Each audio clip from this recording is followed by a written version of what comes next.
ঠাকুরের আতুল চরণে প্রণাম জানিয়ে, আরাধ্যা জগৎজননী বড় মায়ের আতুল চরণে প্রণাম জানিয়ে, পরম পূজ্যপাদ বরদার চরণে প্রণাম জানিয়ে, পূজনীয় আচার্যদেবের চরণে প্রণাম জানিয়ে সকলকে আমার আনন্দিত জয়গুরু বলে আলোচনা প্রসঙ্গে প্রথম খণ্ড থেকে ৪ঠাই ভাদ্র ১৩৪৭ সাল মঙ্গলবার।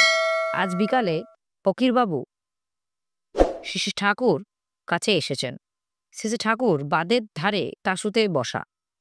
শ্রী ঠাকুর তাকে আবদারের সুরে বলতে লাগলেন, দেখুন, আপনি এমন একটা ব্যবস্থা করে দিন যাতে আমাদের ছেলেদের কোনো অসুবিধা না হয়, আর এমনিভাবে করবেন যাতে আপনার পরে অন্য কেউ তা উল্টাতে না পারে।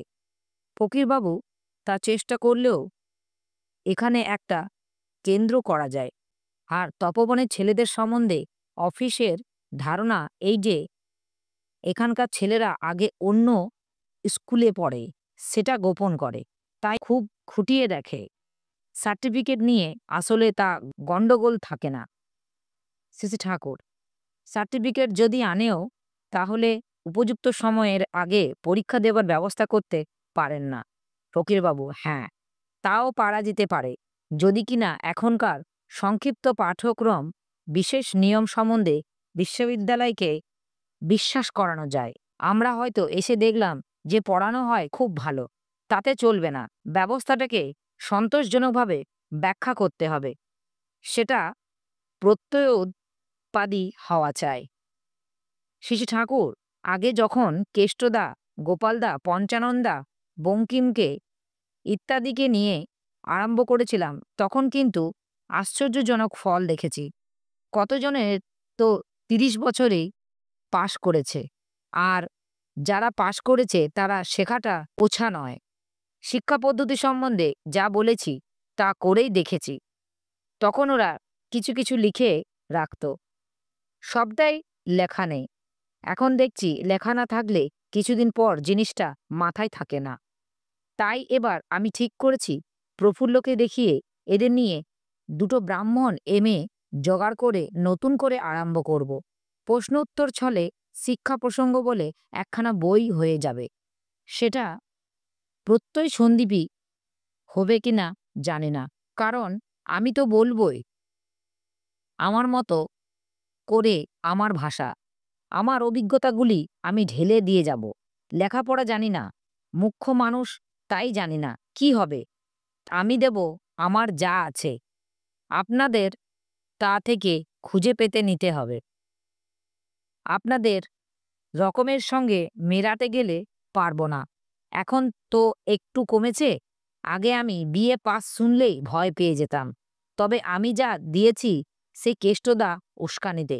কেষ্টদা যখন বলতে লাগলো ইংরেজিতে দেন, ইংরেজিতে দেন, আমি তো মনে মনে হাসতাম। তারপর ফাজলামই করে বলা শুরু করলাম। ওরা বলল হয়, হয়তো হয়। রোগ চেপে গেল, যা মনে আসে বলতে লাগলাম, যেন মেঘগুলি উড়ে উড়ে যেত। আমি ধরে ধরে ছুঁড়ে ছুঁড়ে ফেলতাম। হঠাৎ একটা করে শব্দ পড়ে যেত, তখন জিজ্ঞাসা করলেই বলতে পারতাম না। তাই নিয়ে ওদের ঘন্টার পর ঘন্টা মাথা ঘামাতে হতো। তারপর কেষ্টদা আবার ছড়া চাইল। আমি কি ছড়া বলতে পারি?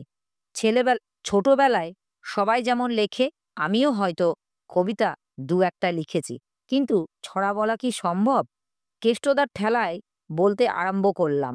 বললাম, ওরা তো খুব বলে, দেখেন তো, আপনি একটু শোনেন। এই যে এইসব আমি বলতাম করতাম, এর পেছনে আমার একটা রস ছিল। মার কাছে বাহাদুরি নেবার ইচ্ছা ছিল প্রবল।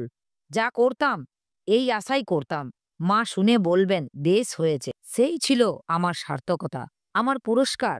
মা চলে গেলে এখন কোনো রসই পায় না। শ্রী ঠাকুর কেষ্টদা ছড়ার খাতা নিয়ে আসতে বললেন। কেষ্টদা আসলেন, পড়া শুরু হলো। একের পর এক এমনি করেই ঘণ্টাখানেক ধরে নানা বিষয়ে বহু ছড়া পড়া হলো। ফকিরবাবু তো অবাক। শ্রী ঠাকুর, এ কি ছাপানোর মতো হয়েছে? ফকিরবাবু বলেন কি, এ তো ছড়া নয়, এ যেন উন্নত ধরনের কাব্য। কতগুলি জিনিস খুব সুন্দর হয়েছে। ছড়া পড়ার পর শ্রী ঠাকুর বলেছেন, আমাদের এখানে শিক্ষা নিতান্তই ঘরোয়া রকমের হয়। বিএ এমএ পাস করে এখনকার ছেলেমেয়েরা বুঝতে পারে না যে তারা শিক্ষিত হয়েছে। তারা চলবে, ফিরবে, কথা কইবে, নংলা রকমের। আপনাকে ১ গ্লাস জল দেব, তাও সেইভাবে। একবার কলকাতা থেকে একটা ম্যাট্রিকুলেশন পাস মেয়ে আশ্রমে এসে দেখে যে সায়েন্স পাসে একটা মেয়ে অজপাড়াগার মেয়ের মতো মাজায় কাপড় বেঁধে কুলি ঝুলি মেখে হাঁড়ি মাজছে। তাকে দেখে সে কিছুতেই বিশ্বাস করতে পারল না যে সে ততখানি শিক্ষিত। ফকিরবাবু অত্যন্ত উৎসাহ এবং উদ্দীপ্ত হয়ে উঠলেন। গল্পে স্বল্পে আরও কিছু সময় কাটাল। তারপর ফকিরবাবু শ্রী ঠাকুরকে প্রণাম করে গত্রোত্থান করলেন। শ্রী ঠাকুর তাকে আবার আসতে বললেন।